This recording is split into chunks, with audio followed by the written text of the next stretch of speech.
शिक्षण घेताना त्यांना किती खर्च करावा लागतो. ज्यांची मुलं इंजिनिअरिंगला आहेत, ज्यांची मुलं MBBSला गेले किंवा ज्यांची मुलं डॉक्टरी करते त्या कुटुंबाच्या पालकांना विचारा की त्यांची फी भरताना आपली काय हाल आहे. किंवा ज्यांची आता या ठिकाणी बरेच आहेत आपलं बघितलं तर मोहन भट सर किती वेळेस आपण 1 आणि 2 मार्कांना फक्त आपण मला म्हणून आपण उदाहरण आपल्या समाजात म्हणण्यापेक्षा आपल्या गावात आहेत, आपल्या कुटुंबात याला फक्त कारण आहे आपली जात. ही जात आपल्याला संपवायची नाही, आपल्याला जात जगवायची आहे, जात वाढवायची. आता रवींद्र सांगता सांगता एक मुद्दा सांगितला की तो माणूस स्वतःचा विचार न करता जातो. आपल्याला तर त्याच्यासारखं पण करायचं नाही. इतकं तर आपण करत नाही. आपण घर प्रपंच आपले सगळं बघून करतो. कमीत कमी फक्त त्याच्या बरोबर राहायचंय.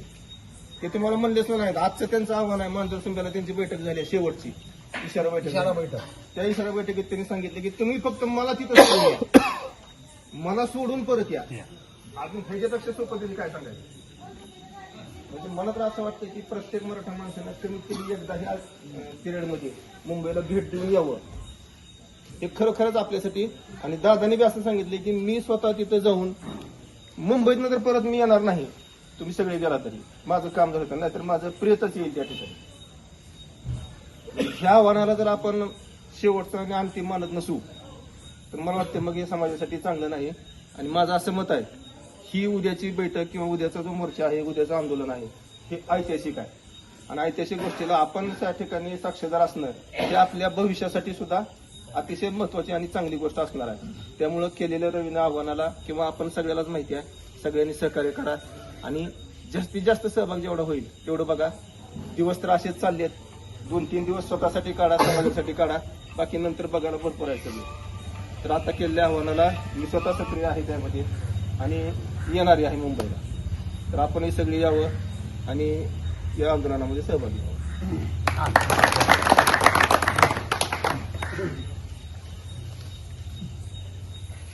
सर्वप्रथम स्वराज्य संस्थापक छत्रपती शिवाजी महाराज यांना वंदन करून आजच्या चावडी बैठकीची सुरुवात तर आपण केलेली आहे आणि त्याचा सर्वात मला जास्त आनंद झाला. पाहुण्यांची वाट न बघता खऱ्या अर्थाने हेच आपल्याला काम करायचं. वाट कोणाचीच बघायची नाही मुंबईला जायला. आमच्या बरोबर आलेले सन्माननीय कपिलदादा कोरके, या ठिकाणी आमचे सर्व मित्रपरिवार राहुल बड असतील, या ठिकाणी चव्हाण साहेब असतील, सर्वांचीच नावं वगैरे बसण्यापेक्षा ह्या पंचकृषीमधले आमचे गड साहेब असतील, बड साहेब असतील, मगर साहेब असतील आणि इथं जमलेले जे आपले खरे योद्धे, खरे सेवक की ज्यांच्या मनामध्ये घुसलंय की आपल्याला मुंबईला जायचं. त्याचं कारण मी तुम्हाला सांगतो, परंतु तत्पूर्वी तुम्ही हुशार का आहे हे मी सांगतो. कारण गौडगाव हे गाव कालच माझ्या माहितीप्रमाणे आपण कर्मवीर कैलासवासी लोकरी गुरुजी यांची जयंती साजरी पुण्यतिथी साजरी केली. आणि त्यांचं कौतुक का करायचं तर त्या गावचे मूळ आधारस्तंभ होते. आणि इंग्रजांच्या नंतर स्वातंत्र्य मिळाल्यानंतर शिक्षणाची गंगा जर दारोदारी या महाराष्ट्रामध्ये जी काही 4-5 माणसं नव्हती, जी कर्मवीर भाऊराव पाटील असतील, कर्मवीर मामासाहेब जगळे असतील आणि त्यांच्या खांद्याला खांदा लावून शिक्षण हीच काळाची गरज आहे म्हणून गुरुजींनी या ठिकाणी बोर्डिंग सहित शिक्षणाची व्यवस्था केली. किती मोठा विचार असेल त्यांचा. परंतु शिक्षण देत असताना सुद्धा त्यावेळेचं शिक्षण आणि आत्ताच्या शिक्षणाची जर किंमत आपण केली, भयानक वास्तव आहे मित्रांनो, भयानक. कारण शिक्षण भयंकर महागलेलं आहे. एवढं महागलेलं आहे. मला माहिती आहे तुमच्याकडे बरीच लोक असतील, 50 एकर 60 एकर 100 एकर शेतकरी. मी सुद्धा मोठा बागायतदार बरं का, तुमच्या माहितीचं सांगतो. मला सुद्धा माहिती आहे, माझी लेकरं मी पुण्या मुंबईला शिकलेली आहे. परंतु महाराष्ट्रामध्ये असा शेतकरी नाही की जो शेताच्या उत्पन्नावरती मुलांचं शिक्षण करेल. एवढं शिक्षण मागलंय. बैठक आयोजित, चावडी बैठक आयोजित केली. इथून पुढं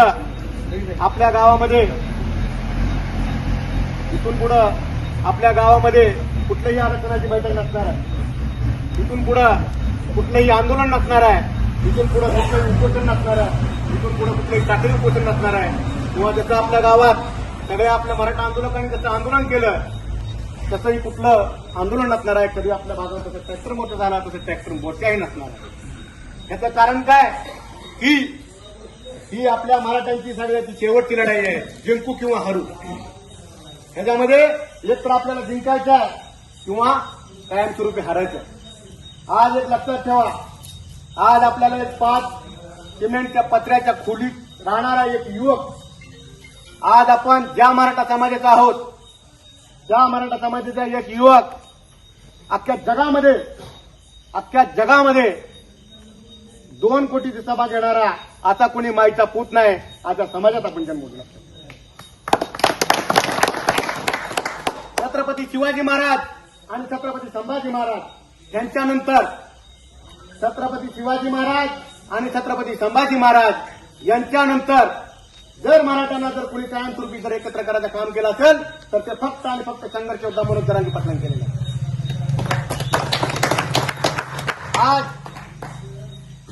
आज आपला सगळा मराठा समाज कधी एकत्र येत नाही।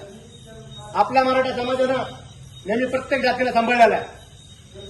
एक लक्षात ठेवा, त्या समाजात आपण येतोय, आपण कुठल्या समाजावर अन्याय केलाय कधी? होय किंवा नाही म्हणा? नाही ना, तर समाजातून आपण येतो। ही मनोज जरांगे पाटील इमानदार आहे का बेईमान माणूस आहे? इमानदार आहे ना। आज एक लक्षात ठेवा, त्या माणसाला आज 3 मुली, 1 मुलगा, 1 बायको आणि 3-4 भाऊ आहेत। लक्षात ठेवा, त्या जर माणसाला वाटलं असतं जे आपला भाऊ आधी सरकार चाकर करता जळाला ना, त्याच्या गोडाऊन भरून त्यांना पैसा आला असता, आला तर नसता आला असता ना।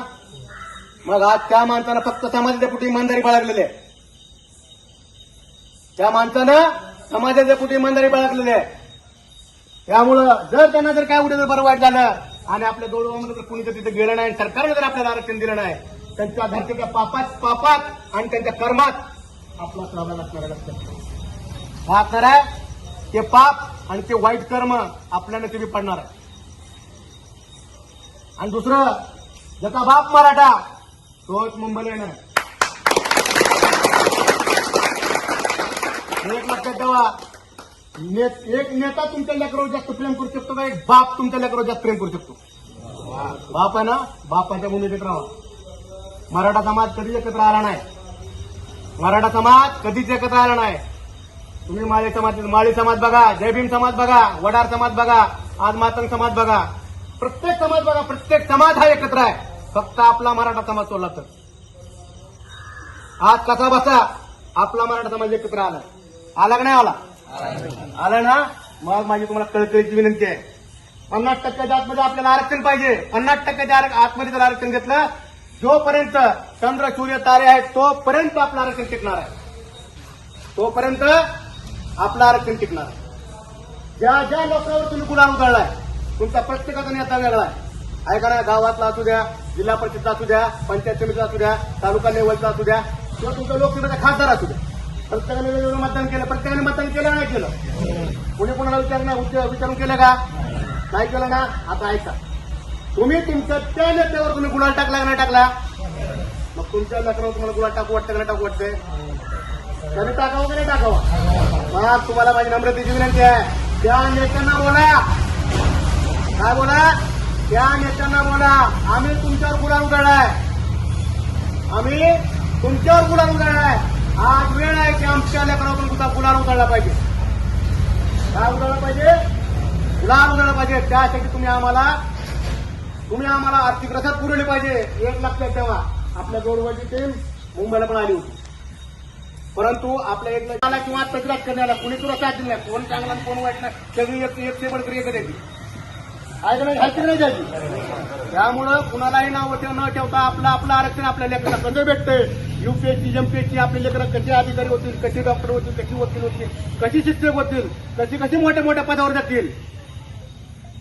नाहीतर मी तुम्हाला सांगतो, जर मुंबईला गेल्यानंतर जर आपल्याला आरक्षण भेटलं नाही तर काय बोलतो, मी तुम्हाला थोडं उलट बोलतो, जर आपल्याला आरक्षण जर भेटलं नाही तर ज्याला 10 एकर जमीन आहे त्यानं फक्त 5 वर्ष फक्त सुखाची काळजी, किती?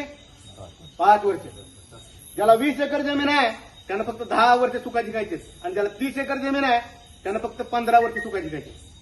आणि जर आरक्षण भेटलं नाही, इथं आपली टोपीवाली माणसं, वरिष्ठ मंडळी आणि युवक वर्ग भरपूर बसला।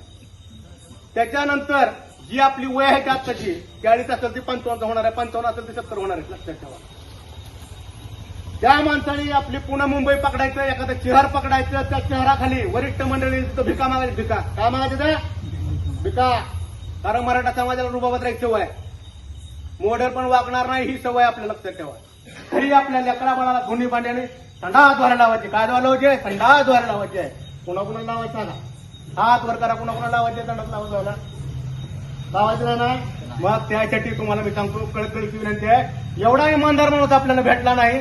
आपल्या लेकरा बाळाला जर लोकांच्या घरी चाकरी करायची लावायची नसेल, लेकरा बाळाचं भलं करत असेल, आपल्या वरिष्ठ मंडळीचा पारावर तसा मान सन्मान सुखादुखात आपण प्रत्येक त्यांचा मान सन्मान करतो.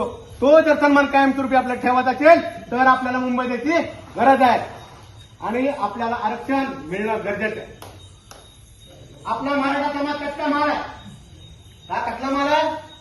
कच्चा माल आहे. कच्चा कुणी पण या टिंबा काय आपला मराठा समाज कच्चा माल आहे. कुणी पण या आणि किंबा आपल्याला राजकारणाला भरपूर खंड आहे. काय भरपूर खंड आहे. कुणाला वाटते आपण लेकरू कार्यकर्ता म्हणून राहू? नाही वाटतं ना. ज्याला वाटतं त्यांनी येऊ नका. माझ्या मराठा समाजाला बदनाम करू नका आणि तुम्ही बाकीचे लोक त्यांना पोस्ट करू नका. तसाच ती झक मारू द्या. काय म्हणतो तुम्हाला? तसाच ती झक मारू द्या. पण त्याच्यामुळे बाकीच्या 99 लोकांचं नुकसान होऊन देऊ नका. मी काय म्हणतोय? तसाच त्याचं नुकसान होऊ द्या. तुम्हाला मी सांगतो आपल्याला मुंबईला जायची गरज आहे. आपल्या लेकरांचं भलं करायची गरज आहे. तुम्हाला मी सांगतो कारण आपल्या मराठा समाजाच्या वाईटावर भरपूर लोक आहेत. आपला मराठा समाज कधीच कुणाला एकत्र वाटत नाही. या छगन भुजबळ नावाच्या मंत्र्याला एक लक्षात ठेवा. त्या मंत्र्यानं आज सगळ्या आपल्या मराठा समाजाचा अपमान केला का नाही केला? केला का नाही? मग मला तुम्ही सांगा त्या माणसानं माफी मागितली का? का माफी मागितला? कमीपणा वाटला ना. मग मला तुम्ही सांगा आपण कुठल्या समाजाबद्दल वाईट बोलत नाही. हा तो खालच्या लेवल आपण लोकल लेवलला आपण तो समाज आपल्याला वाईट बोलत नाही. बोलतो का दुसरा समाज आपल्याला वाईट? आपण त्या समाजाला वाईट बोलत नाही. तो समाज आपल्याला बोलत नाही. मग ह्या मंत्र्याला काय पडलं वाईट एकमेकांची भेडोभिडी करायची. मग तुम्ही आपण शहाणे समाजात लक्षात ठेवा. छत्रपती शिवाजी महाराजांनी आपल्याला एक शिकवलेला आहे. काय शिकवलेलं आहे? की माणसाची आपण सहसा विश्वास ठेवत नाही. मराठीची लोक किंवा 18 पकड जातीची लोक आपण सहसा कुणावर विश्वास ठेवत नाही. त्या माणसाची पारख करतो. त्या माणसाची पारख करतो. त्याच्यानंतर 2दा-3दा त्या विश्वासाची ट्रायल करतो. त्याच्यानंतर त्यावर विश्वास ठेवतो. त्या आपल्या छत्रपती शिवाजी महाराजांचा आपला संस्कार करतात. त्यामुळं आपल्याला कसं जास्तीत जास्त आपल्या गौडगावच्या गावातून आपल्या गावाचा सगळ्या गावांनी आदर्श घेतला पाहिजे. आता सुरटीसारख्या गावातून मी सांगतो तुम्हाला सुरटीसारख्या गावातून आतापर्यंत हे नियोजन झालं 9 पिकअप आणि 17 फोर व्हीलर त्या गावातून आतापर्यंत निघणार आहे. पुढचं निघणार वेगळं. आपलं गाव सुरटीच्या बरोबरीने मोठं आहे का नाही? त्या गावाच्या बरोबरीनं त्या गावापेक्षा जास्त त्याची आपली पाहुणं रावलं. जर एखादा मित्र आपला ऐकत नसेल तर आपल्या मेहण्याला फोन करा. आपल्या दाजीला फोन करा. आपल्या मेहण्याला फोन करा. आपल्या दाजीला फोन करा. आणि कसं जास्तीत जास्त आपल्या गावातनं आपल्या पाहुण्या रावणातनं जसं काय आपला मराठा समाज कसा येईल जास्तीत जास्त मुंबईला कसा जाईल तो आपल्याला प्रयत्न केला पाहिजे. आणि हे सांगतो मी तुम्हाला शेवटचं वाक्य बोलतो. कर्म मराठा आणि धर्म मराठा. सगळ्याच्या स्टेटसला काय लिहा? कर्म मराठा आणि एवढंच बोलतो. 2 शब्द संपवतो. जय हिंद. जय 29 ऑगस्टची तयारी करत असताना सगळ्यांनी इथं सांगितलेलं आहे कशा पद्धतीने आपल्याला जायचं, काय करायचं, आरक्षणाची काय गरज आहे.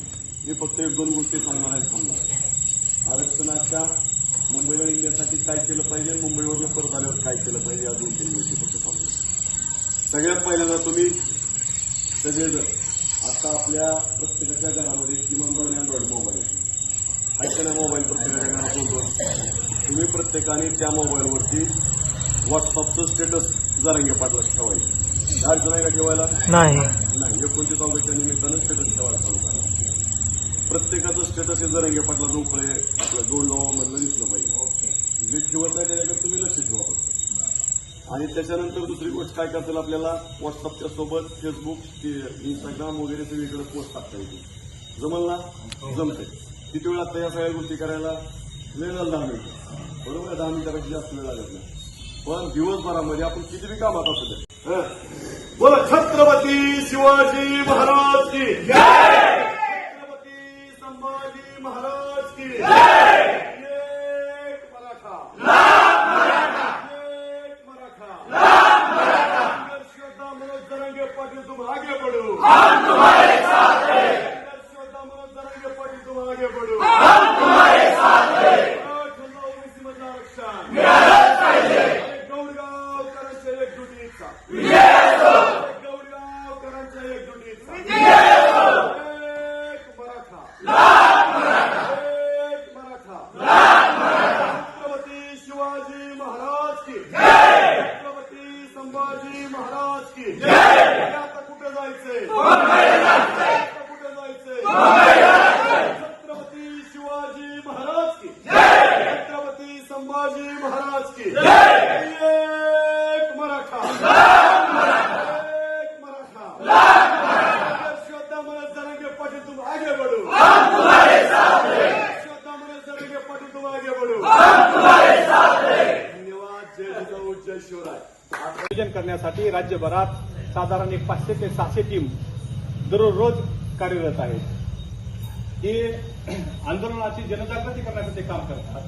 साधारण 500 गावाला त्या चळवळीचं काम सुरू आहे. त्याच माध्यमातून त्याच पद्धतीचं आज आपल्या गोडगावमध्ये सुद्धा आज मराठा बांधव उपस्थित आहेत. आम्ही जरांगे पाटलांचा निरोप घेऊन आपल्यापर्यंत आलो. हा निरोप आपल्यापर्यंत घेऊन आलो की जरांगे पाटील 29 तारखेला मुंबईला जाणार आहेत. तर ते कशासाठी जाणार आहेत? बांधवांनो, ते आपल्या पुढच्या पिढीच्या आपल्या भविष्याच्या भवितव्यासाठी मुंबईला जाणार आहेत. म्हणून आपल्याला त्यांच्यासोबत मुंबईला जायचंय. आजपर्यंत आपण बघतो की आजपर्यंत आपण असं बघतोय की आपल्या भागातील बातम्यांसाठी संपर्क राहुल गुरव 9689 3225 03. चला तर मग आजच संपर्क साधा आपल्या भागातील बातम्यांसाठी.